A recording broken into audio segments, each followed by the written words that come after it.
എന്തിനാണ് പൃഥ്വിരാജിനോട് സംഘപരിവാറിന് ഇത്രയ്ക്ക് പ്രശ്നം? കാരണം അദ്ദേഹം എല്ലാം തുറന്നടിച്ച് ജനങ്ങളോട് പറയുന്നു എന്നത് തന്നെയാണ്. കാലം കുറെയായി പൃഥ്വിരാജിനെ സംഘം ഉപദ്രവിക്കാൻ തുടങ്ങിയിട്ട്. കാരണം മറ്റൊന്നുമല്ല, പൃഥ്വിയുടെ മിക്ക സിനിമകളിലും മോദിക്കെതിരെയാണെങ്കിലും അമിത്ഷായ്ക്കെതിരെയാണെങ്കിലും പറയാനുള്ളത് വ്യക്തമായി പറയുന്നുണ്ട് എന്നത് തന്നെയാണ്. സിനിമയിൽ മാത്രമല്ല, ജീവിതത്തിലും അദ്ദേഹം നിലപാട് വ്യക്തമാക്കുന്ന ഒരു വ്യക്തിയാണ്. ഡിജോ ജോസ് ആന്റണി സംവിധാനം ചെയ്ത ജനഗണമനയിലും നമ്മൾ അത് വ്യക്തമായി കണ്ട കാര്യമാണ് സിനിമയിലെ ഡയലോഗുകൾ.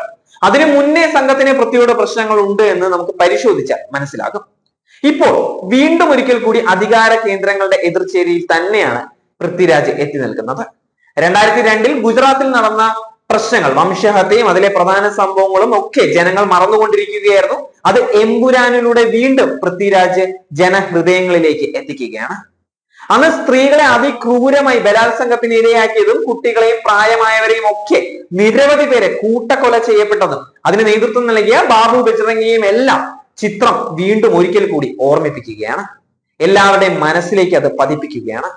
അന്ന് കലാപം നടത്തിയവരാണ് രാജ്യം ഭരിക്കുന്നത് എന്നുകൂടി വ്യക്തമായി എമ്പുരാനിലൂടെ പറയുന്നുമുണ്ട്. അത് തന്നെയാണ് സംഘപരിവാറിനെ BJPയെ ദേഷ്യം പിടിപ്പിക്കുന്ന കാര്യം. പൃഥ്വിരാജിനെതിരെ മോഹൻലാൽ ഖേദപ്രകടനം നടത്തിയിട്ടുണ്ടായിരുന്നു, അത് റീഷെയർ ചെയ്തിട്ടുണ്ടായിരുന്നു പൃഥ്വിരാജ്. എന്നിരുന്നാൽ കൂടി പറഞ്ഞു വെക്കുന്ന രാഷ്ട്രീയം അത് അവിടെ വ്യക്തമാക്കുന്നുണ്ട്. അടുത്ത കാലത്ത് തന്നെ പലതവണ സിനിമയ്ക്ക് അകത്തും പുറത്തുമുള്ള പൃഥ്വിരാജിന്റെ നിലപാടുകൾ സംഘപരിവാറിന് തലവേദന തന്നെയാണ്. പൗരത്വ ഭേദഗതി നിയമത്തിനെതിരെ പൃഥ്വിരാജ് പ്രതിഷേധിച്ചത്, പിന്തുണ അറിയിച്ചത് അതിൽ പ്രധാനപ്പെട്ട ഒന്ന് തന്നെയാണ്. പൗരത്വ ഭേദഗതി നിയമത്തിനെതിരെ രാജ്യം മുഴുവൻ പ്രതിഷേധം ഉയർന്ന സാഹചര്യമായിരുന്നു അന്ന് ഡൽഹിയിലെ ജാമിയ മിലിയ ഇസ്ലാമിയ സർവകലാശാലയിലെ വിദ്യാർത്ഥികൾ നടത്തിയ CAA വിരുദ്ധ പ്രതിഷേധത്തിനെതിരെ പോലീസ് കടുത്ത നടപടികളാണ് സ്വീകരിച്ചിട്ടുണ്ടായിരുന്നത്.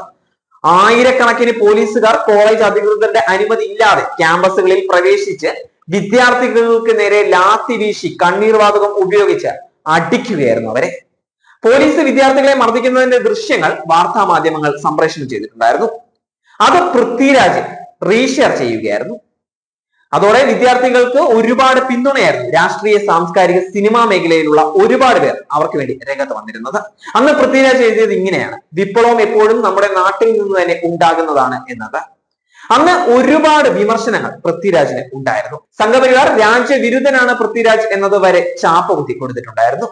എമ്പുരാൻ റിലീസിന് പിന്നാലെ പൃഥ്വിരാജ് സിനിമകളിലൂടെ ഭീകരവാദത്തിന് വെള്ളപൂശുന്നു എന്ന് ഓർഗനൈസർ, അതായത് RSSന്റെ മുഖപത്രം ആരോപിക്കുമ്പോൾ ഒപ്പം അവർ ചേർത്ത് വായിക്കുന്നത് പൃഥ്വിരാജ് ലക്ഷദ്വീപ് ക്യാമ്പയിന് പിന്നിൽ പ്രവർത്തിച്ചയാളാണ് എന്നതാണ്.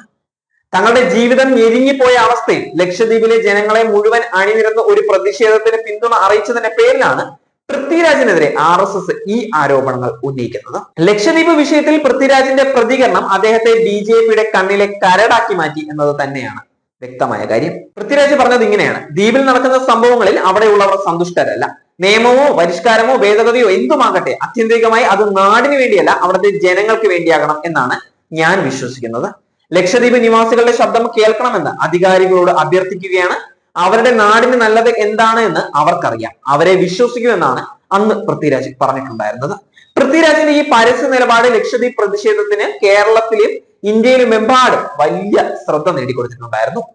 അപ്പോൾ തന്നെയാണ് മലബാർ സമരത്തിലെ പ്രധാന നേതാവായ വാര്യം കുന്നത്ത് കുഞ്ഞഹമ്മദ് ഹാജിയായി പൃഥ്വിരാജ് എത്തുന്നു എന്നുള്ള സിനിമയുടെ അനൗൺസ്മെന്റ് നടക്കുന്നത്. ഇതും ഒരുപാട് വിവാദങ്ങൾ ഉണ്ടാക്കിയതായിരുന്നു. എമ്പുരാന് മുൻപ് പൃഥ്വിരാജിനെതിരെ ഏറ്റവും ശക്തമായ സൈബർ അറ്റാക്ക് നടന്നത്, സംഘപരിവാറിന്റെ സൈബർ അറ്റാക്ക് നടന്നത് അപ്പോൾ തന്നെയായിരിക്കും. വിവിധ സംഘപരിവാർ സംഘടനകൾ പ്രതിഷേധവുമായി എത്തിയിട്ടുണ്ടായിരുന്നു. പിന്നീട് നിർമ്മാണവുമായി ബന്ധപ്പെട്ട് ടെക്നിക്കൽ ഇഷ്യൂസ് കാരണം ചില അഭിപ്രായ വ്യത്യാസങ്ങൾ മൂലം സിനിമ ഉപേക്ഷിക്കപ്പെടുകയായിരുന്നു. എന്നാലും വാര്യം കുന്നിനെയോ ആ സിനിമയോ ഒരിക്കലും പൃഥ്വിരാജ് തള്ളി പറഞ്ഞിട്ടുണ്ടായിരുന്നില്ല. ആ പ്രോജക്റ്റ് ഉപേക്ഷിച്ചത് സ്വന്തം തീരുമാന പ്രകാരമല്ല എന്നും സിനിമ പ്രഖ്യാപിച്ചപ്പോൾ നടന്ന സൈബർ അറ്റാക്ക് ഒന്നും ശ്രദ്ധ കൊടുക്കുന്നില്ല എന്നുമായിരുന്നു പൃഥ്വിരാജ് അന്ന് പറഞ്ഞിരുന്നത്. പിന്നെയാണ് 2022 പുറത്തിറങ്ങിയ ഡിജോ ജോസ് ആന്റണി പൃഥ്വിരാജ് കൂട്ടുകെട്ടിലെ ജനഗണമന ഹിന്ദുത്വ കേന്ദ്രങ്ങളെ മുഴുവൻ ബുദ്ധിമുട്ടിലാക്കുകയായിരുന്നു. അതിലെ പ്രധാന കാരണം ചിത്രത്തിലെ കേന്ദ്ര കഥാപാത്രത്തെ അവതരിപ്പിച്ച പൃഥ്വിരാജിന്റെ ഡയലോഗുകൾ തന്നെയായിരുന്നു.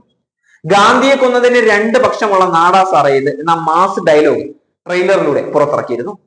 അത് BJPക്കാർക്ക് നന്നായി കൊള്ളുക തന്നെയായിരുന്നു. അതിന്റെ പ്രതിഷേധങ്ങൾ അവർ എപ്പോഴും ഇപ്പോഴും അറിയിച്ചുകൊണ്ടേ ഇരിക്കുകയാണ്. എമ്പുരാനും ഇറങ്ങുന്നതിന് എത്രയോ മുൻപ് തന്നെയാണ് ഈ സിനിമ ഇറങ്ങിയിട്ടുണ്ടായിരുന്നത്. അന്നു മുതൽ പൃഥ്വിരാജിനെതിരെ കടുത്ത സൈബർ അറ്റാക്ക് തന്നെയാണ് BJP-ക്കാർ നടത്തിക്കൊണ്ടിരിക്കുന്നത്. 2014 BJP കേന്ദ്രത്തിൽ അധികാരത്തിൽ എത്തിയ ശേഷം ഇന്ത്യയിലുണ്ടായ വിവിധ സംഭവങ്ങളും അതിൽ കേന്ദ്ര സർക്കാരിനും പാർട്ടിക്കുമെതിരെ ഉയർന്ന വിമർശനങ്ങളുമായിരുന്നു ആ സിനിമയിൽ എടുത്തെടുത്ത് പറഞ്ഞിരുന്നത്. ആ സിനിമയ്ക്കും പൃഥ്വിരാജ് കഥാപാത്രത്തിനും കേരളത്തിനകത്തും പുറത്തും കിട്ടിയ സ്വീകാര്യത സമൂഹ മാധ്യമങ്ങളിൽ സിനിമയിലെ രംഗങ്ങൾ ഇന്നും വൈറലായി തുടരുന്നതും സംഘപരിവാറിന്റെ തലവേദന തന്നെയാണ്.